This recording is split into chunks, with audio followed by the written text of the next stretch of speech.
नमस्कार, दोपहर के 12 बजने वाले हैं। जी न्यूज पर आप सभी का स्वागत है। आपके साथ मैं हूं पूर्णिमा मिश्रा। बुलेटिन की शुरुआत करते हैं न्यूज 50 के साथ।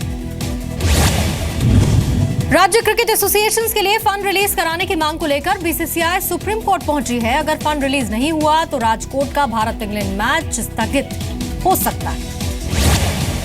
लोढ़ा पैनल की सिफारिशों को लागू न करने की वजह से बीसीसीआई को फंड रिलीज करने की इजाजत नहीं। सुप्रीम कोर्ट में आज भी सुनवाई संभव। जम्मू कश्मीर के पुंछ फायरिंग में शहीद हुए नायक राजेंद्र तुपारे का राजकीय सम्मान के साथ अंतिम संस्कार। कोल्हापुर के रहने वाले थे शहीद तुपारे। जम्मू कश्मीर के पुंछ में शहीद हुए राजेंद्र नारायण को कर्नाटक के बेलगाम में दी गई सलामी। उमड़ पड़ा जन सैलाब। जम्मू कश्मीर के नौशेरा में पाकिस्तान की तरफ से सीजफायर का उल्लंघन। सुबह 8:30 बजे से रुक रुक कर फायरिंग। भारत की तरफ से भी जवाबी कार्रवाई। जैश चीफ मसूद अजहर को अंतर्राष्ट्रीय आतंकी घोषित करने में देरी पर भारत संयुक्त राष्ट्र से नाराज। सुरक्षा परिषद में सैयद अकबरुद्दीन ने कहा 9 महीने में भी फैसला नहीं लिया। राजस्थान के जैसलमेर में अंतर्राष्ट्रीय बॉर्डर को पेड़ लगाकर सील करने की योजना। शिफ्टिंग सैंड ड्यून्स की समस्या से निजात पाने के लिए वन विभाग ने इस योजना को पेश किया। अमेरिका के नए राष्ट्रपति चुनाव के लिए वोटिंग जारी। न्यू हैम्पशायर में डाला गया पहला वोट। अंतरिक्ष में नासा के एस्ट्रोनॉट्स ने भी डाला वोट। 20 करोड़ वोटर लेंगे हिस्सा। पहले ही हो चुकी है 40% वोटिंग। दिल्ली में बढ़ते प्रदूषण मामले पर आज सुप्रीम कोर्ट में होगी सुनवाई। पहले के आदेशों के पालन पर भी विचार होगा। एक हफ्ते के लिए दिल्ली मेट्रो ने रोके सभी निर्माण कार्य। खुदाई से लेकर कंक्रीट मिक्सिंग के साथ सभी काम बंद रहे। प्रदूषण कम करने के मकसद से दिल्ली में आज से शुरू होगा 15 साल पुरानी डीजल गाड़ियों के डी रजिस्ट्रेशन का काम। ऑड इवन स्कीम को लागू करने के लिए दिल्ली सरकार आज बैठक करेगी। स्कूलों में सर्दियों की छुट्टियों के वक्त लागू हो सकती है स्कीम। दिल्ली सरकार केंद्र से करेगी उत्सर्जन पर नई स्टडी कराने की मांग। केंद्र को लेटर भी लिखा। केंद्रीय पर्यावरण मंत्री अनिल दवे ने 80% प्रदूषण के लिए दिल्ली को जिम्मेदार बताया। प्रदूषण के खिलाफ दिल्ली एनसीआर से मिलकर लड़ने की अपील भी की। जहरीली हवा पर एनजीटी ने केंद्र दिल्ली समेत 4 राज्यों को फटकार लगाई। दिल्ली सरकार से कहा धूल रोकने के लिए पानी के छिड़काव का क्यों इंतजाम नहीं किया गया।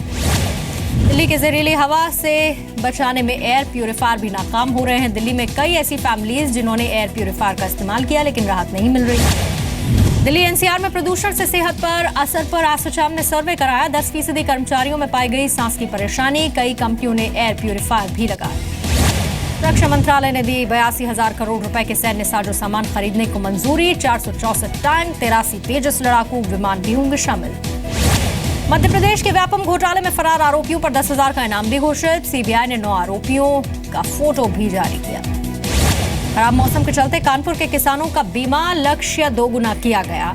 रबी की फसल खराब होने पर किसानों को ज्यादा सुरक्षा का लक्ष्य। बेंगलुरु में कन्नड़ फिल्म की शूटिंग के दौरान हादसा। स्टंट सीन में हीरो और विलन ने हेलीकॉप्टर से छलांग मारी। दोनों डैम के पानी में लापता हुए। सर्च ऑपरेशन जारी। कोलकाता के प्लास्टिक गोदाम में आग लग गई। दमकल की 6 गाड़ियां मौके पर। दक्षिणी कोलकाता के गार्डन रिच एरिया में हादसा। मध्य प्रदेश के शिवपुरी में एलपीजी सिलेंडर से भरा ट्रक हादसे का शिकार। 3 सिलेंडर फटे। दमकल की कई गाड़ियां मौके पर। दिल्ली के सदर बाजार और मीना बाजार में आग लग गई। सदर बाजार में करीब 100 झुग्गियां जलकर खाक। 2 दर्जन से ज्यादा फायर ब्रिगेड ने आग बुझाई। सदर बाजार में आग लगने के दौरान सिलेंडर फटने के धमाके भी सुनाई दिए लेकिन आग की वजह साफ नहीं। दिल्ली मेट्रो का फिलहाल किराया नहीं बढ़ेगा। 50 रुपए तक का किराया बढ़ाने पर चर्चा हुई लेकिन सहमति नहीं बनी। 2009 से किराया नहीं बढ़ा है। जेएनयू छात्राओं से कथित बदसलूकी पर दिल्ली पुलिस कमिश्नर को नोटिस। दिल्ली महिला आयोग ने जवाब मांगा। समुद्र के रास्ते मुंबई से अलीबाग जाना आसान होगा। मुंबई पोर्ट ट्रस्ट जल्द शुरू करने जा रहा है ऑन रोड सेवा। परिवहन मंत्री नितिन गडकरी ने ऐलान किया। बॉम्बे हाईकोर्ट का मुंबई में 31 दिसंबर तक सरकारी जमीन पर बने अवैध धार्मिक स्थलों को तोड़ने का आदेश। आदेश का पालन न कराने पर बीएमसी कमिश्नर और जिले के डीएम के खिलाफ अवमानना की कार्रवाई होगी। इलाहाबाद में देखा प्रदूषण और धुंध का असर। आंखों में जलन, सांस लेने में तकलीफ की शिकायत। उत्तर प्रदेश के बदायूं में महिला की ससुराल में संदिग्ध हालत में मौत। परिवार का 4 लोगों पर हत्या का आरोप। इलाहाबाद में एक घर में बंद 90 साल की बुजुर्ग महिला को आजाद कराया गया। रोने की आवाज आने पर पड़ोसियों ने पुलिस को इत्तला की। पुलिस ने बाहर निकाला। चंडीगढ़ में मशीनें करेंगी सड़कों और सीवरेज की साफ सफाई का काम। टेंडर भी जारी। आज हिसार के नलवा में हो गई सीएम मनोहर लाल की विकास रैली। हो सकता है कई योजनाओं का ऐलान।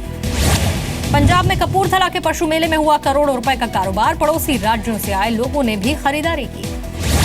आगरा में दो बहनों पर पिता की हत्या का आरोप, पुलिस के मुताबिक प्रेमी ने साथ दिया, तीनों आरोपियों को गिरफ्तार किया गया।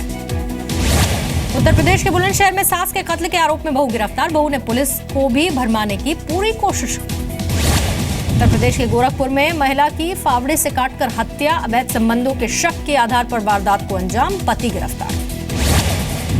उत्तर प्रदेश के एटा में चलती कार में महिला से गैंगरेप, महिला को सड़क पर फेंककर बदमाश भाग गए, आरोपियों की तलाश कर रही है पुलिस। उत्तर प्रदेश के सोनभद्र में पुलिस ने बरामद की 500 ग्राम हेरोइन, रेलवे स्टेशन के आसपास छापेमारी के दौरान कामयाबी मिली।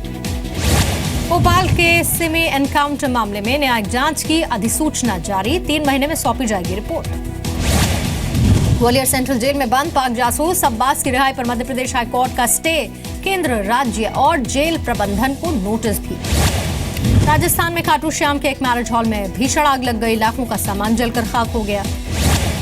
सेबों की व्यावसायिक खेती के 100 साल पूरा होने पर शिमला से 100 किलोमीटर दूर कोटगढ़ में मनाया गया शताब्दी समारोह। 1916 में अमेरिका के लुसियाना से पौधा लाया गया था।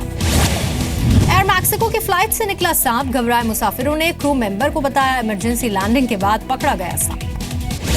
88 साल के हुए लालकृष्ण आडवाणी, प्रधानमंत्री मोदी और अमित शाह ने घर जाकर बधाई दी, लंबी उम्र की कामना भी की। जम्मू में बीएसएफ कैंप पहुंचे अभिनेता अक्षय कुमार, शहीद जवानों को श्रद्धांजलि दी, बीएसएफ की बहादुरी को सलाम किया। विशाखापट्टनम में किया गया तीसरे वाइजैक नेवी मैराथन का आयोजन, 11,000 लोगों ने हिस्सा लिया।